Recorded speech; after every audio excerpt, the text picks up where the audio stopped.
सुकरात कहते हैं कि पैसे ने कभी किसी व्यक्ति को खुश नहीं किया है, न ही कभी करेगा। जितना ज्यादा किसी व्यक्ति के पास होता है उतना ही ज्यादा वह चाहता है। खालीपन भरने के बजाय यह खालीपन को भरता है। आज हम एक ऐसे विषय पर चर्चा करने जा रहे हैं जो हम सभी के जीवन में कभी ना कभी अवश्य आता है। पैसों की कमी के कारण होने वाली चिंता। यह एक ऐसी समस्या है जिससे हम सभी का सामना होता है, चाहे वह छोटा व्यापारी हो या बड़ी कंपनी का मालिक, विद्यार्थी हो या गृहिणी। लेकिन दोस्तों, हमें यह समझना होगा कि चिंता करने से हम अपनी समस्याओं का समाधान नहीं कर सकते, बल्कि हमें उन समस्याओं का सामना धैर्य और साहस के साथ करना होगा। इस तेजी से बदलते और प्रतिस्पर्धात्मक युग में पैसे की महत्ता से इनकार नहीं किया जा सकता। लेकिन क्या पैसा ही हमारी खुशी का स्रोत है? क्या पैसे की कमी हमारी खुशियों को सीमित कर सकती है? पैसों की कमी एक सामान्य समस्या। सबसे पहले हमें यह समझना होगा कि पैसों की कमी कोई असामान्य समस्या नहीं है। यह लगभग सभी लोगों के जीवन में कभी ना कभी आती है। इससे डरने या शर्मिंदा होने की आवश्यकता नहीं है। यह केवल हमारे मानसिक और भावनात्मक दृढ़ता की परीक्षा है। चिंता छोड़ो, समाधान सोचो। चिंता करने से समस्या का समाधान नहीं होता, बल्कि यह हमारी ऊर्जा और समय दोनों को व्यर्थ करता है। हमें अपनी सोच को सकारात्मक दिशा में मोड़ना होगा और समाधान की ओर ध्यान केंद्रित करना होगा। हमें यह सोचना चाहिए कि हम कैसे अपने खर्चों को नियंत्रित कर सकते हैं, अपनी आय के नए स्रोत कैसे ढूंढ सकते हैं और अपने वित्तीय लक्ष्यों को कैसे प्राप्त कर सकते हैं। वित्तीय योजना बनाएं।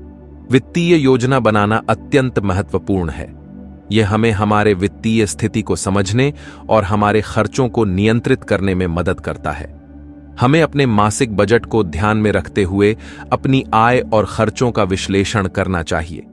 इससे हमें यह समझने में मदद मिलेगी कि कहां-कहां हम अनावश्यक खर्च कर रहे हैं और किन खर्चों को कम कर सकते हैं। खर्चों पर नियंत्रण। कई बार हमें अपनी वित्तीय स्थिति को सुधारने के लिए अपने खर्चों पर नियंत्रण रखना पड़ता है। इसका मतलब यह नहीं है कि हमें अपनी आवश्यकताओं को पूरा करना छोड़ देना चाहिए, बल्कि हमें अपने अनावश्यक खर्चों को कम करना चाहिए। उदाहरण के लिए, हम अपनी रोजमर्रा की आदतों में थोड़े बहुत बदलाव कर सकते हैं, जैसे कि बाहर खाने की बजाय घर पर खाना बनाना, अतिरिक्त कपड़े या गैजेट्स खरीदने से बचना आदि। नई आय के स्रोत ढूंढें। जब हम पैसों की कमी से जूझ रहे होते हैं, तब हमें अपनी आय के नए स्रोतों की तलाश करनी चाहिए। आज के डिजिटल युग में हमें कई ऐसे अवसर मिल सकते हैं जिनसे हम अतिरिक्त आय कमा सकते हैं। Freelancing, online tuition, blogging, YouTube channels आदि के माध्यम से हम अपनी आय बढ़ा सकते हैं। शिक्षा और कौशल विकास। आज के प्रतिस्पर्धात्मक युग में हमें अपने कौशल को निरंतर विकसित करना चाहिए। इससे हमें न केवल नई नौकरी के अवसर मिलेंगे, बल्कि हमारे आत्मविश्वास में भी वृद्धि होगी। विभिन्न ऑनलाइन प्लेटफॉर्म्स पर कई मुफ्त और सस्ते कोर्स उपलब्ध हैं जो हमें नई चीजें सीखने और अपने कौशल को उन्नत करने में मदद करते हैं। धैर्य और सकारात्मकता। धैर्य और सकारात्मकता हमारे जीवन के सबसे महत्वपूर्ण गुण हैं। जब हम किसी समस्या का सामना कर रहे होते हैं, तब हमें धैर्य नहीं छोड़ना चाहिए और हमेशा सकारात्मक रहना चाहिए। याद रखें, हर रात के बाद सवेरा होता है। कठिन समय भी बीत जाएगा और बेहतर दिन आएंगे। सहायता मांगने में संकोच न करें। कई बार हमें अपनी समस्याओं का समाधान खुद नहीं मिल पाता। ऐसे समय में हमें सहायता मांगने से संकोच नहीं करना चाहिए। हम अपने परिवार, दोस्तों या वित्तीय विशेषज्ञों से सलाह ले सकते हैं। वे हमें सही दिशा दिखाने और हमारे मानसिक बोझ को कम करने में मदद कर सकते हैं। धन और खुशी का संबंध। धन का सीमित प्रभाव। पैसा हमें सुख सुविधाएं और आराम दे सकता है, लेकिन यह खुशी की गारंटी नहीं है। अध्ययन और शोध। विभिन्न शोधों ने साबित किया है कि एक निश्चित सीमा के बाद अधिक धन से खुशी में वृद्धि नहीं होती। आंतरिक संतुष्टि, आत्मसंतोष का महत्व। खुश रहने के लिए आत्मसंतोष बहुत जरूरी है। यह हमारे मानसिक स्वास्थ्य को सकारात्मक बनाए रखता है। सकारात्मक सोच। अपने पास जो है उसकी कद्र करें और उसकी सराहना करें। रिश्तों का महत्व। परिवार और मित्र। सच्चे रिश्ते और मित्रता हमें वह खुशी दे सकते हैं जो पैसा नहीं दे सकता। सामाजिक सहयोग। समाज में योगदान करने से मिलने वाली संतुष्टि का कोई मोल नहीं है। आत्मविकास। शिक्षा और स्किल्स। अपने ज्ञान और कौशल में वृद्धि करने पर ध्यान दें। यह न केवल हमारे आत्मविश्वास को बढ़ाता है, बल्कि हमें नई अवसरों के लिए भी तैयार करता है। स्वप्न और लक्ष्य। अपने सपनों और लक्ष्यों का पीछा करें। यह जीवन को उद्देश्यपूर्ण बनाता है और खुशी का स्रोत बन सकता है। भौतिकवादी दृष्टिकोण से दूर रहें। सादगी का जीवन। सरल और सादा जीवन जीने की कला सीखें। इससे मानसिक शांति और संतोष मिलता है। भौतिक वस्त्रों की लालसा।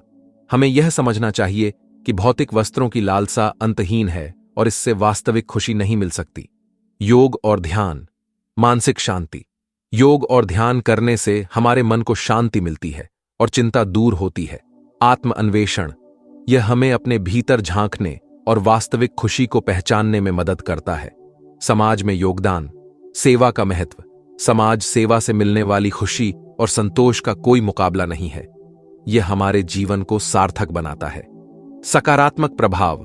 दूसरों की मदद करने से हमारे जीवन में सकारात्मक ऊर्जा का संचार होता है। जीवन के छोटे छोटे सुख, छोटे छोटे पल।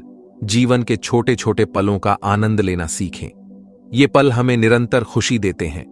वर्तमान में जीना।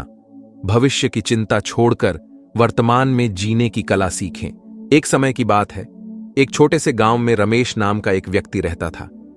रमेश एक साधारण किसान था और उसकी आर्थिक स्थिति बहुत अच्छी नहीं थी।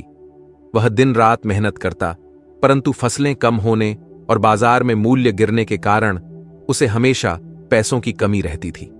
इस कारण वह हमेशा चिंता में रहता और अपने जीवन से असंतुष्ट रहता था। एक दिन रमेश की मुलाकात गांव के एक बूढ़े और समझदार व्यक्ति हरिशंकर से हुई। हरिशंकर ने रमेश की चिंता भरी आंखों को देख लिया और पूछा, रमेश, क्यों इतने चिंतित हो? रमेश ने अपनी सारी परेशानियां हरिशंकर को बताईं। हरिशंकर ने मुस्कुराते हुए कहा, रमेश, पैसों की कमी जीवन का अंत नहीं है। असली सुख और संतोष तो हमारे दृष्टिकोण में छिपे होते हैं।